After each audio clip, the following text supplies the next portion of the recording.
উপার্জিত সম্পদ হালাল হতে হবে। কি হতে হবে? উপার্জিত সম্পদ হালাল হতে হবে। কারণ একজন মানুষ নিয়ত ভালোভাবে সহি করে আমল করতেই পারে, ইবাদতও সহিভাবে পরিশুদ্ধভাবে আকীদার সাথে করতে পারে, কিন্তু উপার্জিত সম্পদ হালাল না। উপার্জিত সম্পদ কি নয়? হালাল নয়। প্রত্যেকটা ইবাদতের পরে আপনাকে মাল খরচ করতে হয়, জীবন বাঁচাতে মাল খরচ করতে হয়। এজন্য উপার্জিত সম্পদটাও হালাল হতে হবে। কি হতে হবে? আল্লাহর পয়গম্বর সাল্লাল্লাহু আলাইহি ওয়াসাল্লাম, হাদিসটি আবু দাউদ, নাসাই এবং তিরমিজি শরীফের মধ্যে বর্ণিত। আল্লাহর নবী সাল্লাল্লাহু আলাইহি ওয়াসাল্লাম বলেন, লা ইয়াকবালুল্লাহু সালাতান ইল্লা বিত্তুহুর ওয়া লা ইয়াকবালু সাদাকাতান মিন গুলুল।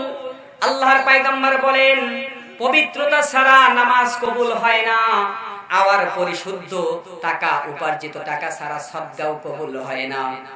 মুসলিম শরীফের মধ্যে হাদিসটি বর্ণিত। আল্লাহর পয়গম্বরের সাহাবী বলেন, আইয়ুহান নাস, হে দুনিয়ার লোক সকলেরা, তোমরা ভালোভাবে শুনে রাখো, ইন্নাল্লাহা তাইয়িবুন, নিশ্চয়ই তোমাদের রব হলেন পবিত্র। লা ইয়াকবালু, তিনি কোনো কিছুই পবিত্রতা অর্জন হওয়া সত্ত্বেও কিছুই কবুল করেন না, ইল্লা তাইয়িবা, যেহেতু তিনি পবিত্র, তিনি পবিত্র জিনিস ছাড়া কবুল করেন না। আল্লাহ রাব্বুল আলামিন এই উপার্জিত সম্পদের ব্যাপারে সূরাতুল মুমিনিনের 51 নম্বর আয়াতে বলেন, ইয়া আইয়ুহার রাসূলু কুলু মিনাত তাইয়িবাত ওয়া আমালু সালিহা, হে নবী, আপনি হালাল উপার্জন খাবার খান এবং নেক কাজ করেন। ইন্নী বিমা তা'মালুনা আলিম, কেননা আপনি যা কিছু করবেন সবকিছু দেখেন একমাত্র কে? সবকিছু দেখেন কে? ইয়া আইয়ুহাল্লাযীনা আমানু কুলু মিনাত তাইয়িবাতি মা রাযাকনাকুম ওয়াশকুরু লিল্লাহ, আমার দেওয়া সম্পদ থেকে পবিত্র খাবারগুলো খাও আর আমার শুকরগুজার করো। সমস্যা নাই, সমস্যা নাই। উপার্জিত সম্পদ যখন হালাল হয়ে যাবে, বান্দা তুমি যা আমল করবে সবগুলোই কবুল হয়ে যাবে।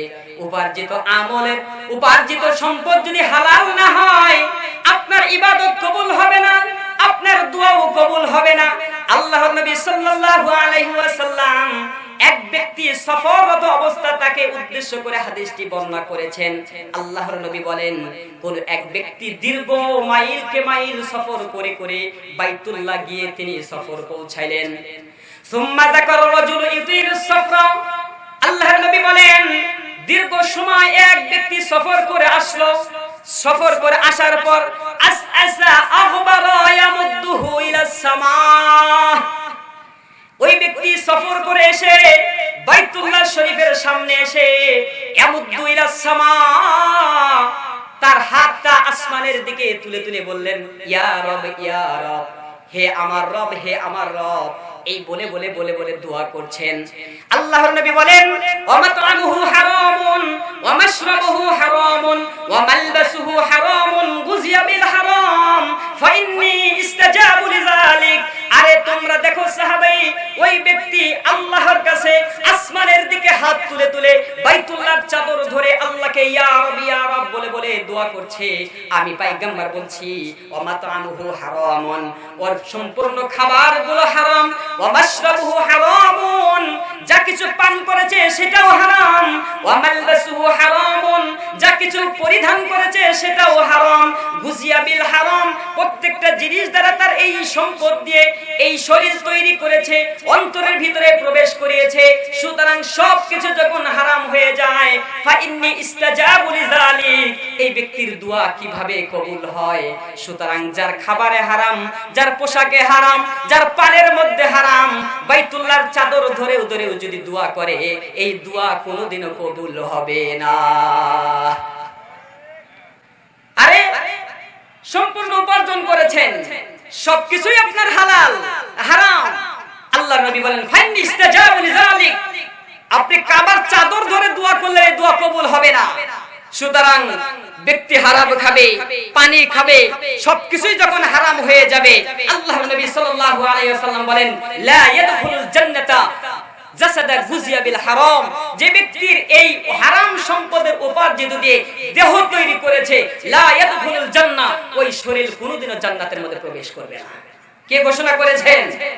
আল্লাহর নবী সাল্লাল্লাহু আলাইহি ওয়াসাল্লাম যেই ঘোষণা করে, সুতরাং হাদিসটি হিব্বান সহিহ হিব্বানের মধ্যে বর্ণিত, আপনার হারাম উপার্জিত সম্পদ দিয়ে যেই শরীর বানিয়েছেন ওই শরীর জাহান্নামের ছাড়া জান্নাতে কোনোভাবেই প্রবেশ করবে না। এবার আমার কথা বুঝে থাকলে বলুন, সম্পূর্ণ সম্পদের উপার্জিত প্রত্যেকটা হালাল করব না হারাম করব? কথা বলতে হবে, হালাল করব না হারাম করব? তাহলে এবার কথা বলেন, দুর্নীতি করে যারা টাকা উপার্জন করে তাদের টাকা হালাল না হারাম? আপনারা ভয় পান কেন? কথা বলেন না কেন?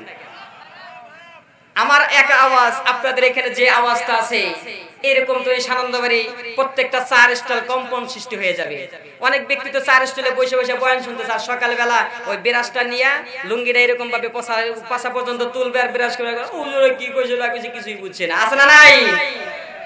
এমন বদলোক বহু 4 স্টলে বয়া বয়া শুনতেছে। সুতরাং তাদের উদ্দেশ্য করেও আমার এই বয়ান, যেহেতু মাইকের আওয়াজ শুনছে সুতরাং আওয়াজ বন্ধ হবে না। আমি আপনাদেরকে বলতে চাচ্ছি, দুর্নীতি করে যারা টাকা উপার্জন করে ওই টাকা হালাল না হারাম? যারা চাঁদাবাজি করে টাকা উপার্জন করে হালাল না হারাম? যারা 3 নম্বর মাল 1 নম্বর মাল বলে বিক্রি করে ওই উপার্জিত টাকা হালাল না হারাম? যারা খাদ্যের মধ্যে ফরমালিন মিশিয়ে ভেজাল মিশিয়ে মানুষকে সহিংসতায় ফেলে যে টাকা উপার্জন করে ওই ব্যবসা টাকা হালাল না হারাম? এটা তো অভদ্রভাবে দুর্নীতি করে। আমাদের সমাজে কিছু ভদ্রভাবেও দুর্নীতিবাজ আছে, আছে না নাই? ভদ্রভাবে দুর্নীতি কেমনে বলে আমি আপনাদেরকে বলছি, এটা তো অভদ্রভাবে দুর্নীতি। সিন্ডিকেট করে টাকা উপার্জন করা হারাম, এটা তো অভদ্র দুর্নীতি। ভদ্রভাবে কিছু আমাদের সমাজে দুর্নীতি হয়, সেটা হলো এই রাস্তা দিয়ে বালি ট্রাক গেলে আমাকে প্রত্যেক ট্রাক প্রতি 200 করে দিতে হবে, আছে না নাই? আপনি বাড়ি করছেন, সমস্যা নাই, ইট বালি খোয়া সিমেন্ট যা কিছু আছে আমার কাছ থেকেই নিতে হবে, আছে না নাই? আপনি অনুষ্ঠান করছেন, কি করছেন না করছেন সেটা আমার দেখার বিষয় নাই, সম্পূর্ণ দ্রব্য সম্পূর্ণ পণ্য আমার কাছ থেকেই নিতে হবে, আছে না নাই? আরে 4 রাস্তার মোড়ে এক ভাইরা এতদিন পর্যন্ত ট্যাক্স উঠিয়েছে, এখন ভাইদের পতন হয়েছে, সুতরাং আজ থেকে অমুক বড় ভাই খাবে। আগে যদি দেওয়া হতো 50 টাকা ট্যাক্স, এখন দিতে হবে 150 টাকা ট্যাক্স। এই ধরনের ট্যাক্স আছে না নাই?